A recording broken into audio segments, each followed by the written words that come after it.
This is unSILOed, brought to you by Alumni FM, connecting people through stories. Hey, this is Greg LaBlance. Welcome to unSILOed, and I'm here today with Terry Burnham, who is professor at Chapman University and also the author of a couple of fantastic books. This one from 20 years ago, Mean Genes. Hopefully it's still in print. You need to get a second edition or a third edition of this one out because this is really an awesome book. And then also this one, Mean Markets and Lizard Brains. And you've just begun a series of articles called Ordinaries, which I'm hoping will be turned into a book at some point. Any plans on that? Possibly. We'll see. We've got a few more episodes to print before we think about that. Yeah. So, you've been working for the last 20 years, and I should mention that you've had a lot of other experiences besides teaching. You've worked in the field of biology. You've been a founder of a startup. You've been in the military, a bunch of other things that have contributed to your, I think, unique perspective on biology, economics, and psychology. And I wanted to start off by asking you kind of, how did you first think about combining all of these different disciplines? Because as you've made the point so many times, economists are often reluctant to import concepts from other disciplines. Yeah, so let's talk at some point soon about the relationship between economic behavior and testosterone and why that's important for understanding this framework. But going back to the backstory, the genesis of my own interest in this, I was a graduate student at Harvard, and we had Steve Margolin as a professor. And Steve Margolin was the only Marxist at Harvard who got tenured. All the rest got kicked out and sent to Amherst. But he was tenured, and he was allowed to come in and deprogram us graduate students in economics by teaching us Marxist economics. And what he did was he said, look, let's think about human nature broadly. Let's not start with these assumptions about human nature that economics normally starts with. So whenever you take your first econ class, you learn people like money, but in diminishing amounts. We have attitudes about risk and time. And from those, we derive behavior. And Margolin said, no, let's endogenize those axioms. Let's think about where people came from. And I just thought this was great. And I was so excited. I went to his office that afternoon. He was there in his Marxist shawl from, some indigenous people. And, and we got along great until he said, everything is socially constructed. The reason that we have the values that we have is because of TV and magazines and because of capitalism and so forth. And that's why people like the things that they like. And that's why they do what they do. And I said, well, what about biology? And he said, no, that's not where it comes from. Biology creates the tabula rasa, the blank slate. And on that, culture creates human nature. And he went so far as to say that in cultures where people kill their senior citizens, by pushing them out on the ice floe, that the people are happy to die, that they want to work for the society. And the only reason that people in capitalist societies want to live and consume goods is because of culture. And I left never to return because I like the idea of endogenizing preferences and thinking about where people came from, but I didn't like the stupidity of the tabula rasa, everything comes from culture. So obviously people like food because among your ancestors, those who ate food lived and those who didn't eat food didn't live, et cetera. So great, anyway, so it was a great thing. And I remember too, just to finish that story, Boaz Moselle was the teaching fellow for the recitation section. And the first time we met after Steve Margolin had introduced to us, he said, why is Harvard great? That's how Boaz started the class. And the answer was, hey, whether he's right or wrong, it's great to think about things in a different way. And it definitely stirred me up, and it led to where I am now. So while neoclassical economists just take preferences as given, and being exogenous, Margolin and the Marxists try to endogenize them. But where they both agree is that revealed preferences are what we're observing in human behavior, and that people are in fact doing what they prefer, and there's no multiple levels of preferences that are potentially in conflict with one another. Right. So one time I was walking through Harvard Square. One of my jobs in graduate school was to be, the assistant to Amartya Sen. And so it was a great job. We invited all these famous people to come give talks. And, it was really probably the most important part of my education in graduate school. So we were walking through Harvard Square together, and we saw, the typical Harvard Square collection of people from various approaches to life. And Martia asked me, "So Terry, if you see a homeless person trying to cut their fingers off with dull scissors, what should you do?" And I thought for a moment, I don't really actually remember what I said, but he said, "Your first answer might be, you know, give them sharp scissors. But actually, the more subtle answer is to offer them sharp scissors." So, to your point, when you see somebody do something self destructive, whether it be self mutilation, suicide, drug addiction, living a lifestyle that's going to lead to early death, economists assume that they're optimizing. So, we don't know better than they do. They know better than we do. We're not able to impose our values on them. And so you would say, so being a well-trained like undergraduate economist, you'd say, oh, give them sharper scissors. They're trying to cut their fingers off. But if you're really sophisticated about it, they may prefer the slow hacking of the dull scissors. So in fact, giving them sharp scissors is not necessarily even better for them. Maybe what they're doing now is already better. Maybe they had the choice of the sharp scissors. And, I think all of that is stupid. And I think that the source of all these behaviors that seem strange is that humans did not evolve in this environment. And so we were forged by natural selection to replicate genes. And we're very good at that, incredibly smart entities. And the behaviors that look really strange to us come from those genetic neural capabilities being placed in a very strange environment. Well, before we get into the mismatch approach, it's when you criticize neoclassical economics, I mean, isn't this kind of like beating a dead horse? I mean, hasn't the world moved on? Aren't we all behavioral economists at this point? I mean, to find someone who dismisses behavioral economics, that person's got to be sort of, out of step in the modern economics department, wouldn't you say? Uh, I don't think so. I mean, people give lip service to behavioral economics, but most of the models, especially the normative models, still are based in neoclassical views. So nothing is true in the conclusions of neoclassical economics if the axioms are wrong. So I don't know. I'm sure they still teach the first fundamental welfare theorem in every graduate school in the world, and the first fundamental welfare theorem says that the outcomes of a laissez-faire economy are Pareto optimal. And that's not true if the assumptions of neoclassical economics are not correct. So, we have a problem there, which is people give lip service to the anomalies of behavioral economics, but they haven't integrated them into the foundation. And so, unbeknownst to many people, the normative statements by economics are still based in views that are inconsistent with the behavioral economic literature.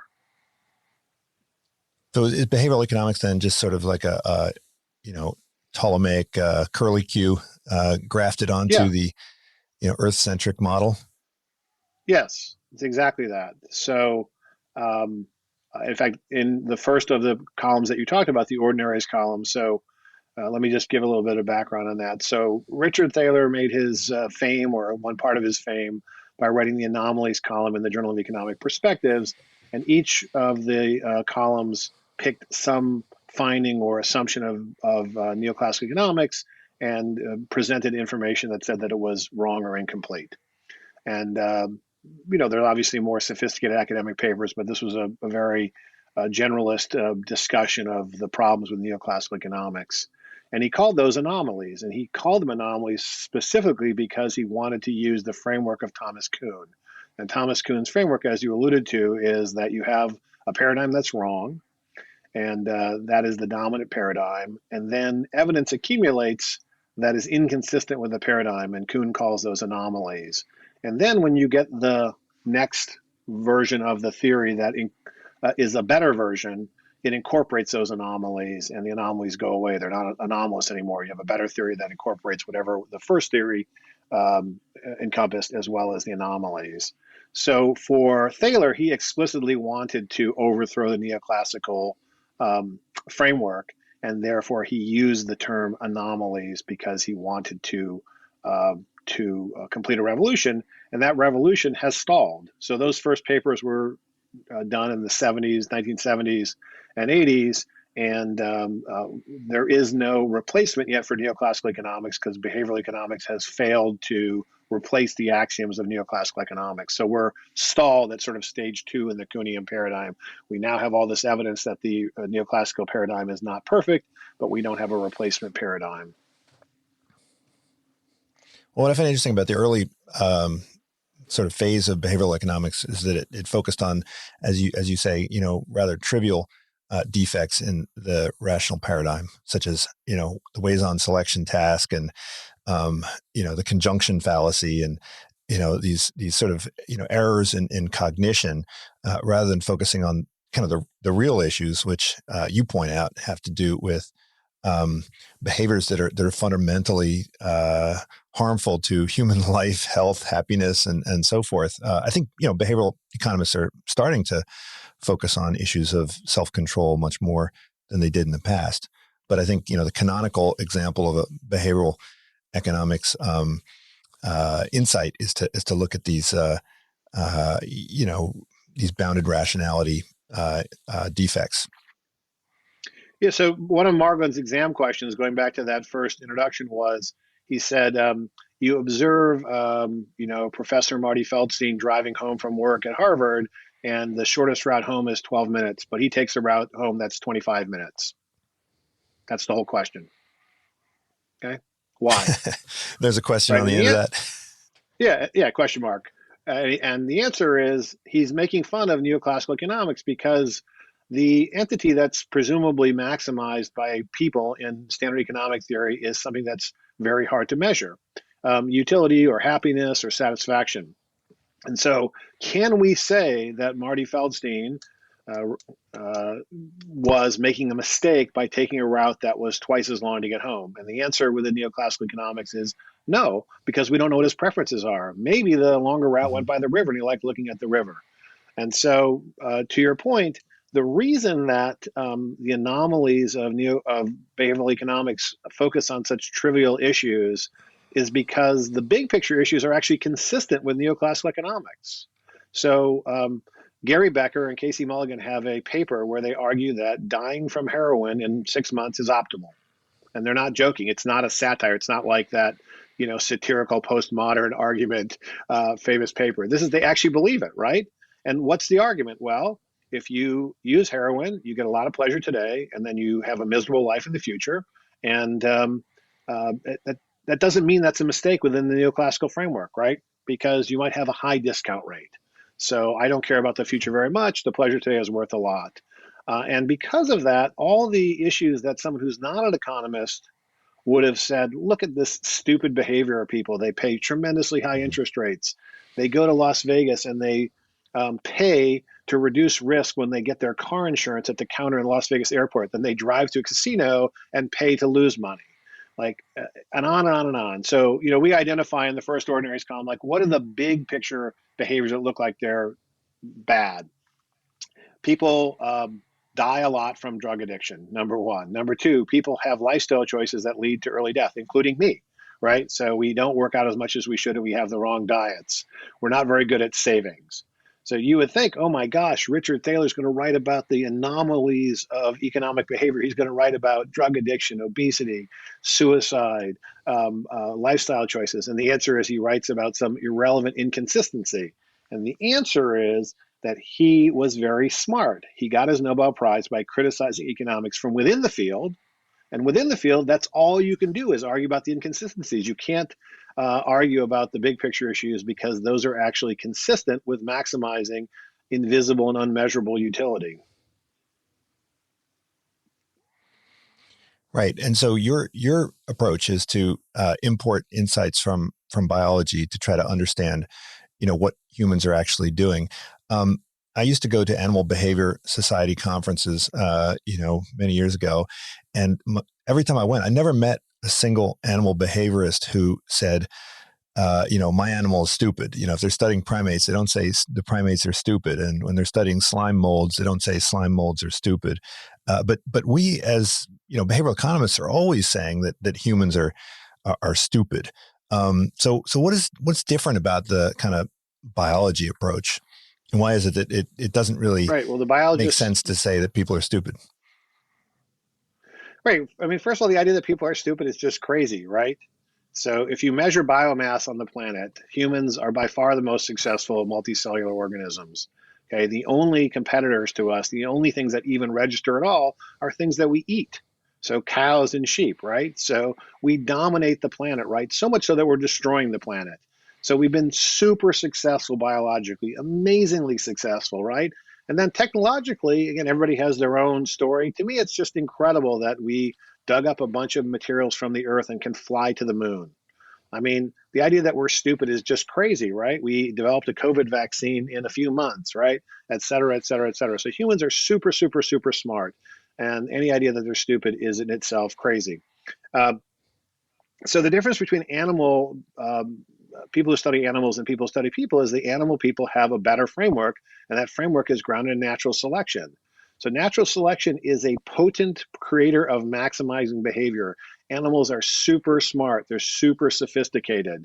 But that maximization is reified, it's built into the physiology of the animal by specific structures inside their brains and inside their bodies. And when you take those highly tuned structures and put them in a novel environment, they don't produce the outcome that they produced in a different environment. And my favorite example of this is really funny. I don't know if you could show an image or put it up there, but there is a toilet, and I'm pretty sure it's in Germany, and the toilet's in a public square, and it is a toilet where all of the sides are one-way mirrors. So when I you're have that outside the image in toilet, I use that image in my lecture, one of my lectures. do you? That's so awesome. And you got it separately from me, or you got it from me? No, I use it actually in a data science class to talk about why you want to capture as much data as possible and prevent others from seeing your data. Oh, that's so funny. Wow. Right. So for me, I like it as so just to be clear, uh, biology has a framework of causality, which involves four different types of causality. And the one that economists think about, ultimate causation, is what's the best thing you should do. And then the one we're talking about right now is the proximate cause, what's the mechanistic explanation.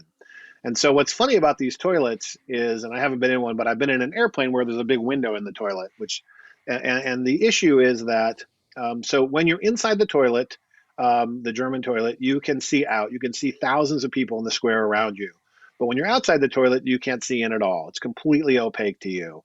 And you, of course, before you went in the toilet, can see that it's completely opaque. So you know with part of your brain that you're completely private, but other parts of your brain are screaming at you like, this is not a behavior that we traditionally do in public. And so it's funny, right? And that's just a fun example of mechanism versus outcome. And the answer, of course, is in the ancestral environment, the environment in which your brain evolved. There's no such thing as a one-way mirror. And in fact, I can't think of any setting where you would be able to be seen, to see someone and not be seen. You could hide in some bushes and look out through there, but still for you to see the other person's eyes, their eyes have to be able to see you. So we're evolved to have mechanisms for evaluating our level of privacy, and we change our behavior based on those mechanisms, not based on the actual level of privacy. And then let me continue on that. It's funny. They did a study on bike thievery. So I did some early papers on this saying that you could manipulate people's behavior and you can make them act nicer when you fooled them into thinking that they were in public. And fooling is not like lying to them or deceiving. It's literally putting eye spots or eye images or manipulating their systems. And a Or in Philadelphia, university in, in Philadelphia we would put fake cameras on the at the intersections, but so the because fake they couldn't cameras, afford to that's, have real cameras. yeah. So the fake cameras, though, will interact not with your subconscious eye detection machinery. They'll interact with your cognitive function, right? So here was an interesting study in a university in England. They wanted to reduce bike theft. So they found the 47 places where people park bikes on the campus, and they randomly selected half of them to have eye spots, pictures on the wall, literally a picture with eyes on the wall. all 47 of them, every one of them, I don't know if it was 47, but all of them were already being filmed. They all had cameras. Okay, so every single bike theft was being recorded by the police on their cameras. But in half of the spots, they were uh, had eyes in the environment. And what they found was that people preferentially stole bikes from the bike racks that didn't have eyes in the environment. And people have done this in lots of places. You'll see eyes lots of places around. But it's interesting because neither neoclassical nor behavioral economists would predict that, right? So that's the whole point of doing an experiment that's motivated by biology. Mm-hmm. So you want to make a prediction that's completely different from anything from either of the other two, right? So in the neoclassical view, if you know you're in public and the payoffs to public behavior are different, then you might act differently in public. But if you actually know you're in private, you will act the same way as you would if you were completely in private, regardless whether there's eye spots. And then the behavioral explanation for these sorts of behaviors are something to do with human niceness. So if the reason that you're doing something is out of human niceness or lack of niceness, you're not going to be altered by the presence or absence of a picture of someone's eyes in your environment. So they don't make any sense at all from either the neoclassical or the behavioral view, but they make a lot of sense from the biological view.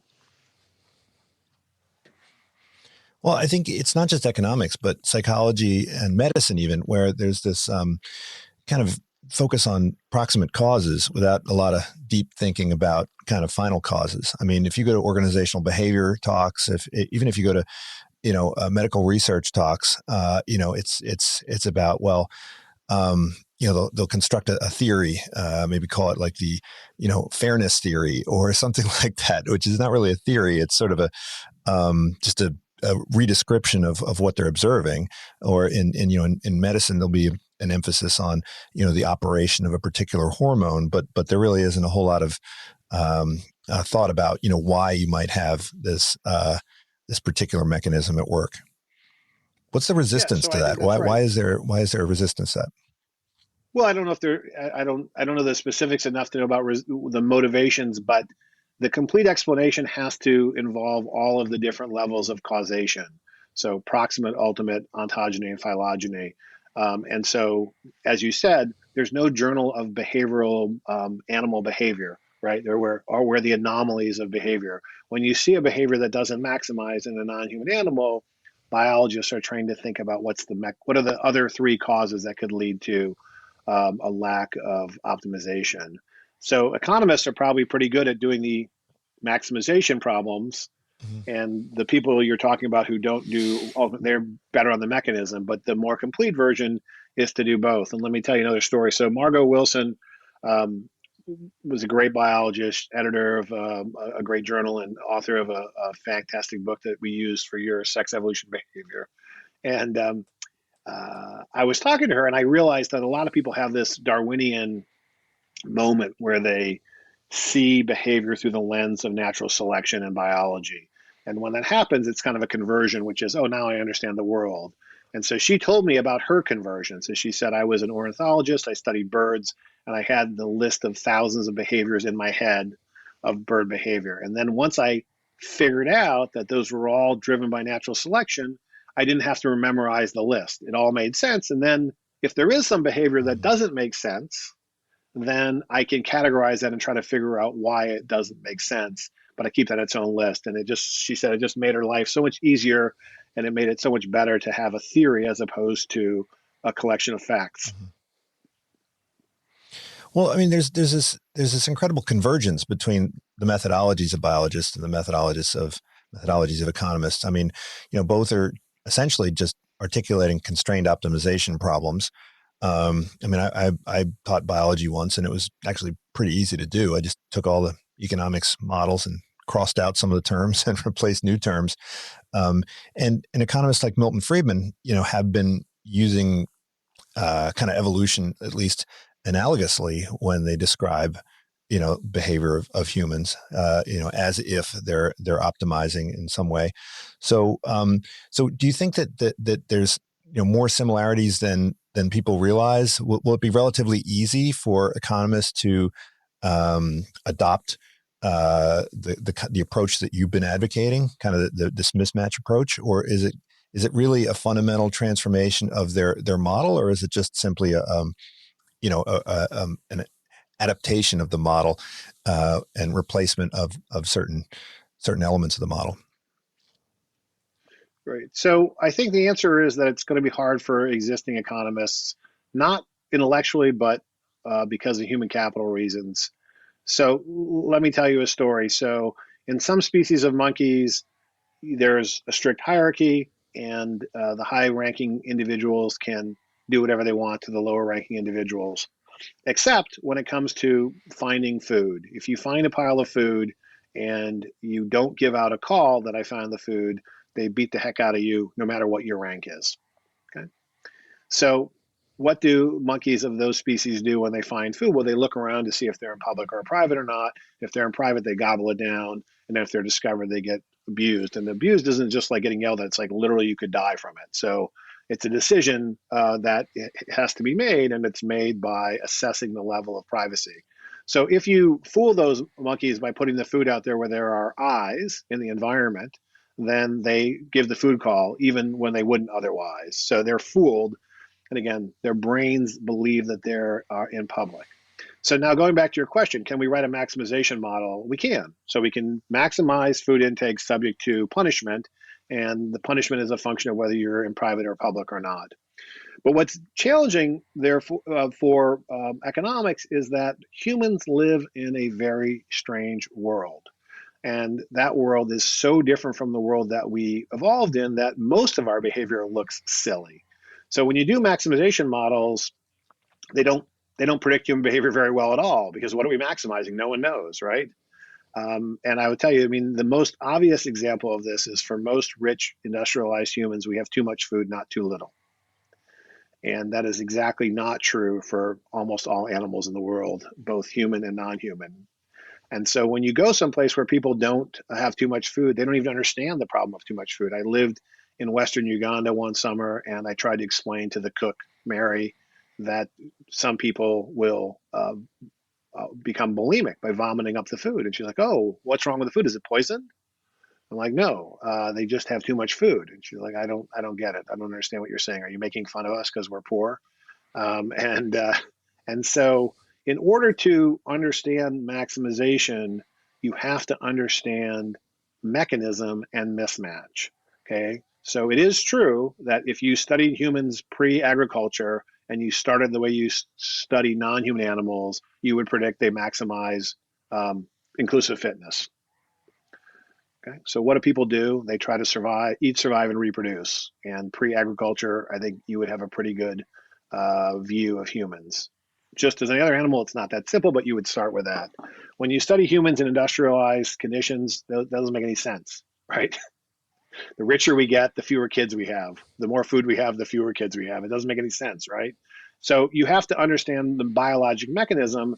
And in economics, we promote people based on their ability to do stupid math. And the stupid math doesn't help you understand the realities of the world. And I'll tell you two stories on that. My great advisor, Richard Caves, was a huge, amazing human being to me. In one of my papers, I talked about brood parasites. That's where, birds of another species lay egg in a host species. And he didn't know what a cuckoo was, a cuckoo. He'd spent his whole life doing economics. And he was a super smart, nice guy, but he had studied no biology. And then, should I be naming names here? Maybe I should.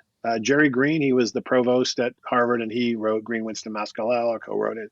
And he came to a seminar. He's always very nice to me. And he said, "Terry, let's just say that we take everything that you said. We were forged in a cauldron before agriculture, and our behaviors made sense in that environment, and those mechanisms taken to new environments don't make sense. Even if that were all true, how would we know what that environment looked like?" And I said, "You would go to the other parts of the university." Like, group size is super important to the outcome of games, right? Well, we know what human group size was pre-agriculture, okay? It's not a mystery. There are people called anthropologists. They know the answer. So economics has been so isolated from the natural sciences that the people who practice it are unaware. You have to retrain them. And it's hard because we are literally, the dumber your mathematical model is in economics, the more likely you are to get tenure, right? Well, one of the ways in which you describe this book here at Mean Genes is you say that it's kind of the first, um, uh, biological self-help book. I think is how you describe it. Or, and the other Yeah. book also is a self-help book, and economists pride themselves on being primarily positive, primarily descriptive, but there's always been a normative piece to economics, right? And the more economics you learn, the better you might be able to perform in a very narrow set of tasks, right? So if you are, trading securities, for instance, maybe in a highly liquid, market, you might outperform people who are not familiar with the economics models. I mean, in a business school, we basic economics can allow a entry level manager to just add a tremendous amount of value. So there's always been this kind of normative piece to economics. But you're saying that understanding biology will actually help you to make better decisions across all aspects of your life, including even financial investments. Yes. So, to what Let's extent let's do talk you believe let's that? talk about Yeah, non-finance first. So the idea is you have to understand the environment in which the mechanism involved, and then you have to think about how it's going to operate in a novel environment. And to do one such study carefully, you need years of study. So I spent, a long time working on testosterone, and I won't talk about that right now unless you want me to, but it's hard. This yeah, relates to the other point, which is instead of doing an extra little twist on your math model, you have to go be the dumb person in the room. I went to the Harvard Anthropology Department. I ran the testosterone assays with my own hands. I co-authored a bunch of papers with people there, and I learned a lot about testosterone so I could make predictions in an economic setting. So it's hard. But let me give you a more day-to-day example, which people might resonate with. So humans are built to manage their reputation around other people. We evolved in a world where our behavior was never anonymous, and it was almost always repeated. So you lived with the same people until you died, with the exception of one gender leaving at marriage or when groups fragment or not. So you can be darn sure that everyone knows your character and they know what you did when you confronted the elk or you confronted another person from another group. And so we're super sensitive to our reputation management. And if you're smart about that, you can think about it. So Nelson Mandela, on the first day at Robben Island, he got off the boat and he was walking up the beach, and the guards tried to make him run. And he said, I didn't know that I would be there for 27 years, but I knew that if I ran on the first day, I would run every day. So I took the beating. So there's a person who understands the importance of reputation management and was willing to take a severe cost up front to alter the consequences down the road. Now, conversely, when you live in a large city and you get in some sort of road interaction with somebody else, your reputational management machinery fires up. Like, this person's an asshole. I want to make an example. I'm going to win this battle with them. And I am, a aging man with 3 kids. I do not want to die, and I don't give a shit if I get there 30 seconds or not. So when I get in those scenarios and people are mad at me, I disengage. I just slow down, let them go ahead. If they won't let me do that, I'll get off the freeway. I don't want to have any kind of road rage incident. I don't care at all. I'm not trying to be a big man on the road, but part of me does want to. I want to show them. And so I have to intervene. And that's the point of Mean Genes, which is you understand that that is not a stupid part of your machinery. It is absolutely essential to success in the world. You have to manage your reputation. You have to be willing to fight for yourself, but not in stupid situations. On the road, it's a one-shot interaction. You'll never see that person again. So goodbye, go ahead, thank you, you won. Goodbye, I'll go home to my kids tonight. So, but isn't it enough just to convince someone that this is an imprudent thing? How does knowing what you're up against biologically make it easier for you, or maybe help you in your efforts to overcome them? Well, it's the same as the Margot Wilson. You don't have to have a list of facts. You can understand. Oh, I see. Yeah, obviously, you go through each one, right? I'm going to maintain my reputation, and certainly I'm going to eat as much food as I can because my ancestors were hungry a lot. So I'm not going to be naturally skinny. My ancestors didn't waste time exercising. I'm not going to be doing any exercise unless I'm smart about it. So it gives you the way to generate the uh, reasons why your behavior isn't optimal, and then it allows you to try to interfere. It's not easy to do. Like becoming skinny is super hard, right? It's one of the dumbest things you could ever do as an ancestral human, right? You live in an environment without a fridge or a supermarket or anything.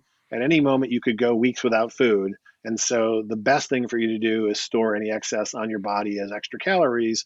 And so if you try to interfere with that in our modern lives, it's super hard to do. Road rage, I'm very successful at. I don't get in road rage incidents. I do hate almost everyone who drives a BMW, but I don't get in fights with them. I was actually gratified that they had a list of who are the worst drivers. It was a formal U.S. government survey, and it was the BMW, which accords with my intuition. Well, I have two BMWs, but I leave them in the garage, now you drive your 6.5 Prius, days a your week. Tesla. Well, it goes one way, not the other way, right? So, and I'm kidding, sort of, but you will tell. You can see in the rearview mirror the BMW approaching. Where were we? How does it help? Yeah. So, uh, having a view of why you're getting outcomes that you don't want and the evolutionary cause for that, I find to be super helpful. It's actually a taste issue. People who like it love it, and people who don't like it think it's crazy, right? They can go find their inspiration somewhere else. But for me, it's super easy, and it allows you to generate predictions even in areas where you don't have any experience. Like, what would have been the behavior that would have been appropriate for an ancestral human? Mhm. Well, you also mentioned that while the mismatch is leading to all sorts of problems, unlike other species that are encountering similar mismatch, and mismatch is happening all around the world because we're changing the world so dramatically. Unlike other species that have mismatch, humans have ways of dealing with them. Yeah, We've evolved, prefrontal cortex and other tools that help us to deal with it in ways that plants can't deal with it, other animals can't deal with it. Talk a little yes. bit about So those techniques. yeah, you have to be crafty. The most recent article that we published in the Ordinary series has a taxonomy of how you can get a better outcome. So and there are exactly four. So you want outcome A, but you're going to get B. First is willpower. I'm just going to sit here and not eat the food. I'm going to work out every few minutes. I'm going to be nice to my neighbors. So that works. It's great. We have more ability to do it with other animals. Any problem that you still have in the world, um, uh, means you've already failed on willpower, right? So for some people in some areas, it's great. Solution number two is mass strapping. That's to destroy some outcome you don't like. And in Mean Genes, the story that people like the most is of my co-author, Jay Phelan, sitting at an airline with a brownie in front of him that he doesn't want to eat, or more precisely, his prefrontal cortex doesn't want him to eat. And he knows it's going to be sitting there for 30 minutes until the flight attendant comes by to pick up the tray, and he's going to give in. So what does he do? He covers the brownie in mayonnaise. So this is the Odyssean mass strapping idea of strapping yourself to the mass and destroying the outcome you don't want. Okay, so It's like that's Susie Orman freezing her credit cards, in the freezer. oh, I see. Oh, I see. Then they don't work when you slide them. Is that the issue? Or No, that is you put the credit. You don't remember the credit card number. You oh, put the I credit see. card in a glass of water. You put it in the Oh, I freezer, see. so you have to wait. You have to wait Until for it it to thaw out thaws. before you can use it. Great. Now, of course, Excellent. you've got it automatically in your phone, so it's that technique doesn't Yes. work. Yeah. So mass strapping is number two. Number three is innovation. So in innovation, you create something else um, that you like, which is not bad for you. And again, we have a lot of examples of this. So if you think that roller coasters don't give you brain damage, then a roller coaster is an example of that. You might enjoy the thrill of going fast. And if you do that on a freeway, you might increase your chance of dying. But if you do it on a roller coaster, in principle, you can get all of the thrills with none of the death. And so that goes across all different areas. Innovation allows you to create something novel. I don't think that it's necessarily true, but people have certainly tried to make fake sugars. I don't think they actually work very well. But the idea is you get the sweetness without the calories. But I think in that case they don't work very well. And then option number four is to take an action which changes your preferences. So again, the most well-known version of this is to eat before you go to the supermarket. So when you go to the supermarket, if you're hungry, you might fill your cart with things that are not good for you. And if you eat beforehand and you're satiated, you might allow your prefrontal cortex to do more. And I did some research on that. So if you're as well, and but so there is a line of research that if you're satiated when you make a lot of decisions, including financial decisions, you make better decisions. So that's the taxonomy. Number one. So the self-control issue, is that you are going to take a behavior that your prefrontal cortex doesn't want you to take. So you're going to eat too much, be mean to people, get in arguments, be lazy, whatever. And how do you achieve your goal? Number one, willpower, just do the right thing. B, mass strapping, destroy the bad thing. C, create something new that feels good and isn't terrible for you. Or D, take a preemptive step that changes your own preferences so that you're more likely to take like the good path rather than the bad path. And then each of those is specific to the type of problem that you're working on. And you have to think, well, how do I apply these three different generic strategies in each of the areas of my life where I'm trying to change my behavior? I think in addition to those, the self-deception is a good one, right? So I'll surround myself with graduate students so that I'll perceive myself to be wealthier than I actually am, right? So I see. So I wonder, is that something different? So I see. So in your specific idea, you're saying, right. So you're putting yourself in a different environment. So I don't want to stretch the taxonomy too much, but you could view that either as, you can view it as some other combination of the other three, I think. So, but you can have your own taxonomy that has, moving to a different environment that has a different set of options or changes the way you think about the options is sort of a combination of mass strapping and number four for us. But it doesn't matter. I'm not beholden to that complete, that taxonomy. So last point, one of the things that I teach is I teach a course on behavioral finance. And, you have a whole book on finance and, how to navigate financial markets. One of the things that we've been talking about in that class a lot this semester has been, the rise of apps like Robinhood and, how they're basically just they're making it just easier and easier and easier for people to pursue their dopamine fix. And this is, of course, in alignment with all sorts of other dopamine stimulating devices and apps that we're exposed to. Do you see the innovation that to sort of feed these bad instincts is outpacing the innovation on the side of helping people to restrain their bad behavior? Is this an arms race? Yes. Technological arms race? Who's winning? In general, entities will create products that you pay for, and they don't care whether it's good or bad for you. And I think overall, since the invention of agriculture, we've moved to a world where instincts get us into trouble a lot. So I think that pre-agricultural humans had a lot less self-control. So where self-control obviously had some value, we have the ability to do it. It's way more important now. My joke is, I have two different jokes. So I ask my students, if you're going to die in an hour, what would you do for the next hour? And I said, don't tell me, because there are always things that are inappropriate to say in public. And so the answer is that as long as you're willing to do something that isn't pleasurable for you every minute of your life, you'll end up with a good life. Yeah, so no one's going to be scrolling on their Facebook newsfeed. I would admit, no one's going to be scrolling on their Facebook newsfeed, I imagine, for that last hour. Well, the one thing for sure they're not going to be doing is sitting in my class.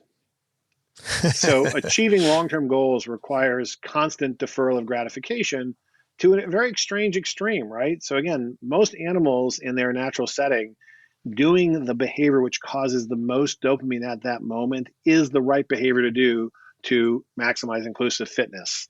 And so what's strange for modern industrialized humans is doing that behavior which maximizes dopamine today is almost never the right thing to do. So we live in a world of constant battles of willpower. And again, I believe it's almost entirely caused by mismatch. So we fight these all the time. And those who are more successful have better outcomes than those who are less successful. Terry, thanks so much for joining today. Mean Genes, still out there, hopefully in print, right? Is it? And there is a second edition. there's a second edition of both those books that you showed. So things are Okay. there. And also my website, terryburnham.com. You can contact me. So. All right, great. And you're continually posting new material in this Ordinary series. Very interesting. Yes. Hopefully you'll continue with it. Thanks Yeah. so much, Thanks Terry. so much, Greg. Nice to see you.